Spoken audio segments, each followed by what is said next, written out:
থেকে ডেট নিয়েই এখানে বিধানসভার প্রোগ্রাম করেছিলাম, এখানে সবাই আছে।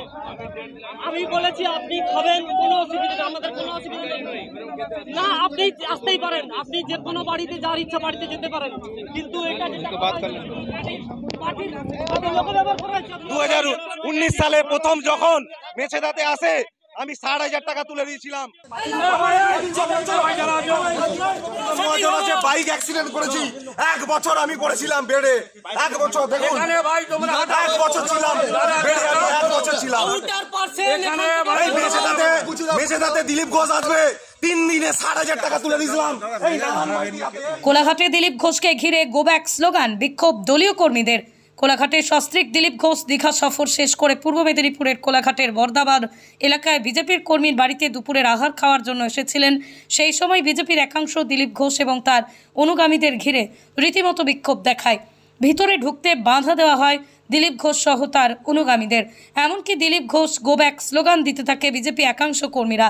যদি এরপরই দিলীপ ঘোষ একই কর্মীর বাড়িতে ঢুকে দুপুরের আহার গ্রহণ করেন। দলীয় কর্মীদের বিক্ষোভের মুখে পড়েন দিলীপ ঘোষ ও তাঁর স্ত্রী। এদিন দলীয় কর্মী কমলেশ কান্ডারের বাড়িতে দুপুরের আহার গ্রহণ করার জন্য এসেছিলেন দিলীপ ঘোষ এবং তাঁর স্ত্রী। এই ব্যবস্থা করেছিলেন বিজেপি নেতা নারায়ণ মাইতি। দিলীপ ঘোষ ঢোকার মুখেই বিজেপির একাংশ এসে নারায়ণ মাইতি সহ তাদের অনুগামীদের সরিয়ে দেওয়ার চেষ্টা করে এখান থেকে। সেই নিয়ে কিছুটা বচসা শুরু হয়। ঠিক সেই সময় পৌঁছে যান সস্ত্রীক দিলীপ ঘোষ। দিলীপ ঘোষকে ঘিরে দলের একাংশ রীতিমতো বিক্ষোভ দেখায়, গো ব্যাক স্লোগান দিতে থাকে। রীতিমতো উত্তেজনাপ্রবণ সৃষ্টি হয় এলাকা। ঘটনাস্থলে কোলাঘাট থানার পুলিশ এসে পৌঁছয়। 2019 সালে প্রথম যখন মেছেদাতে আসে আমি 60,000 টাকা তুলে দিয়েছিলাম এই প্রোগ্রাম হওয়ার জন্য, এই দিলীপদার জন্য। আমরা রক্ত দিয়েছি। কালকে দিলীপদা যে ব্যবহার করেছে আমাদের কর্মীরা সবাই দুঃখিত, সবাই দুঃখিত। আমরা এই দিলীপদার প্রতি আমাদের কাল পর্যন্ত শ্রদ্ধা, ভক্তি, সম্মান সব ছিল, কিন্তু কালকের পর সব ধুয়ে মুছে একাকার হয়ে গেছে, একাকার হয়ে গেছে। আমরা দিলীপ ঘোষকে আমাদের লিডার মানি না। যদি কেন্দ্রও চাপি দেয় আমরা মানি না, এই দিলীপ ঘোষকে আমাদের লিডার মানি না। কিছু লোক ভারতীয় জনতা পার্টিকে দখল করতে, কবজা করতে চাইছে।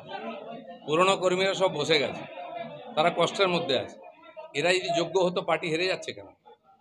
পার্টি প্রত্যেক ইলেকশনে হারছে, বাই ইলেকশন থেকে পঞ্চায়েত, মিউনিসিপ্যালিটি, পার্লামেন্ট ইলেকশন হেরে যাচ্ছে কেন? যাদের কোনো ক্রেডিবিলিটি নেই, সমাজে পরিচিতি নেই, তারা পার্টিকে কবজা করতে চাইছে। পার্টির মধ্যে যে কর্মীরা পুরনোরা আছেন তারা আজকে সাইডে চলে গেছেন। তো এই যে কবজা করার যে রাজনীতি, অনেক লোক এসে চলে গেছে, এরাও কিছুদিন পরে চলে যাবে। রাজ্য রাজনীতিতে যে জিনিসটা দেখা যেত গোষ্ঠীদ্বন্দ্বের বিষয়, তৃণমূলের শাসক দলের টিএমসির লোকেরা যারা এসছে সে কালচারটাই নিয়ে এসছে গোষ্ঠীদ্বন্দ্বের।